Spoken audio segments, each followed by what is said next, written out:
to another Sniper's Hide video review. Today we're going to have a little bit of a short dot shootout. In my hand I have a Schmidt & Bender 1:8 short dot, and with it I have a Leupold Mark 8, which is their 1:8 scope. So we're going to mount these two up and we're going to do a little side-by-side comparison, take a look at the construction, field of view, different things that we see, and we'll wrap it up for everybody. So we're going to get over, mount these up, zero them up, and go to work. Right away, I can tell you we have a really good eye box, eye relief on this scope. We're at max 8 power right here. Got good edge-to-edge clarity. You can see the scope's not mounted too far back. It's in line with the charging handle. There's our internals. Lots of steel in there. Zero stop mil with the locks. There's your windage. You can see your locking mechanism, the turret design. Reset that. Okay, we got the turrets reset. Initial observation, the locks. It's really nothing to tell you whether you're locked or unlocked. You just sort of have to know height-wise what it looks like. Doesn't turn either way. So, see, it's really hard to say whether that's locked or unlocked. Something to think about. Okay, quick little test. Dialing up 10 mils. Dialing back down. Gonna check the zero. Now, zeroed it down here, came up and moved over. So this was zero, brought it up. We were zeroed sort of right here, so I made, when we did the 10 mil test, this was after 10 mils back. I made a slight adjustment and that brought us center. I threw the round, totally me. But that's all right in there, a little bit out. This is a 2-inch shoot and see.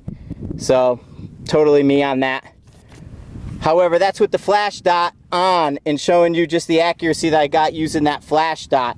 So that's our target. We zeroed it and moved across. Flash dot setting 3, 8 power.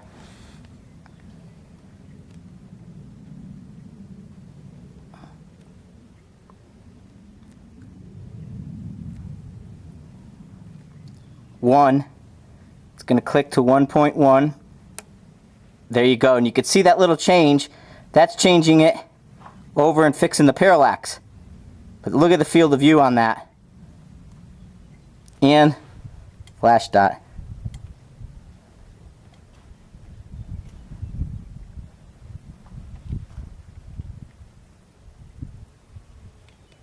Okay, we're going to mark this OBR so we can come back to that. Pop that off. There we go.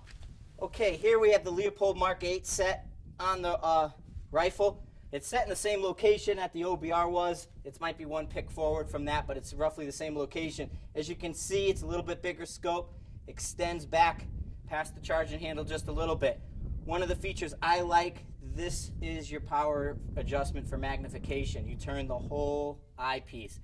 I like that. I can come up, hit it, and turn. So right there we're on 8. We're going to zero this up, make sure it's good, and go through the same set of tests with the Leupold. Same situation. Zero it up. This is the Marine Corps version, the TMR-M. So this has a TMR reticle, has a lot of heavy bars, some help. We'll get some video of this.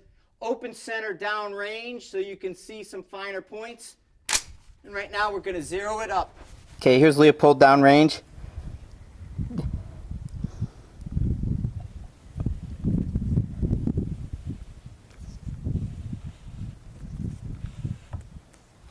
There you go. Now their illumination is not daylight visible.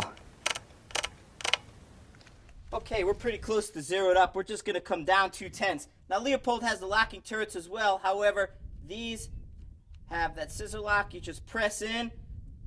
Can't get lost. Very intuitive. I like this turret system a lot. So we need to come down There, 2/10, and that should be good. Okay, now we're going to dial it up 10 mils. We got to hold the locks in, come around. We're going to have to grab the locks again. And there I'm maxing out with this base. So this is flat on flat. It doesn't have any cant. So I only have 5 mils this way. And then I'm maxed out. So on a flat with flat, we're looking at 5 mils.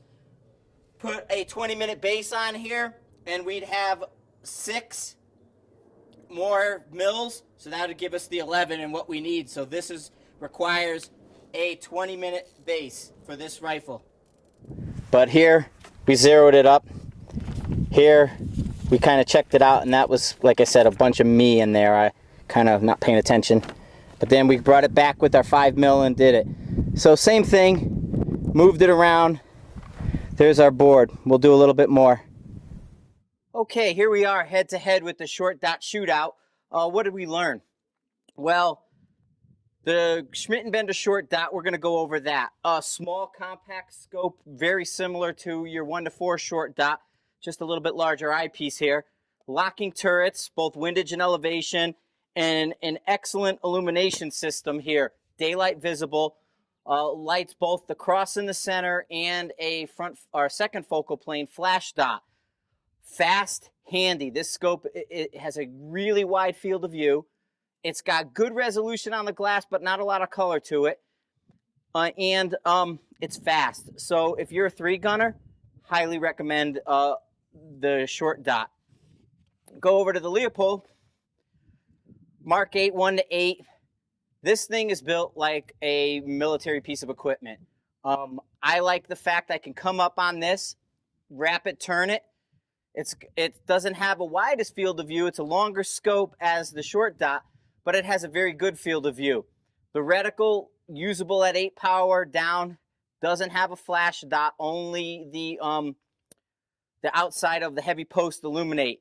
The illumination is probably one of the bigger weaknesses on the Leupold. The Leupold, I would put over the edge if not for the illumination.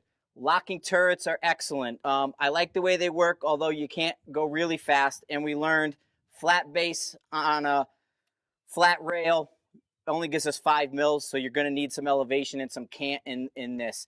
34 millimeter main tube, and it's got a 24 objective, front focal plane.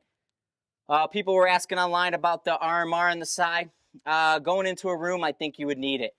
The flash dot, not so much. It has that close quarter or that close combat. You hit it over, it adjusts the parallax, and you can see it adjust. We showed it. It'll allow you to go into a room, and I wouldn't use a backup. This, I think I would use a backup. However, in a DMR role, I was a bit more accurate all the way around with the Leupold. Better hits on target, both at long range and close. And I find it overall a really good scope. Big thing with these guys, people are asking about the money. Yeah, it's expensive. Do I think it's a step away from where Leupold was in the last 20 years? Absolutely.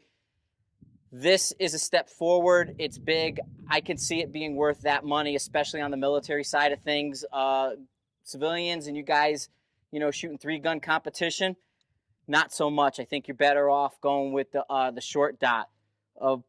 6 1/2, both excellent optics. Bright, vivid color with the Leupold, but a good resolution with the short dot. So here you have them. You decide which one works for you. I'll go either way. TMR reticle gets high points here. It's real easy to pick up. Field of view is good. The color is excellent. I think the Leupold has a splash of color on it because it's outstanding color with this scope. So let's go and dial our 5. So we're going to give it about 3.7. See how that works out. Going to need about a 1/4 mil of wind. Hit. First round hit with the Leupold right out of the gate.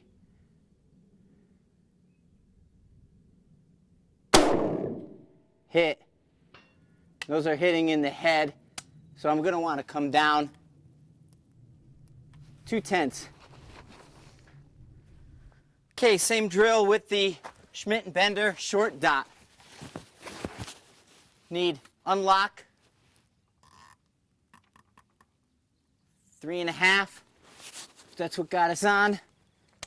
The reticle's really fine. What you want with this is that flash dot on. The mill's a tick small compared to the hash marks of the Leupold. Although I'm still on the target, should be no problem. I'm going to be holding right edge of plate.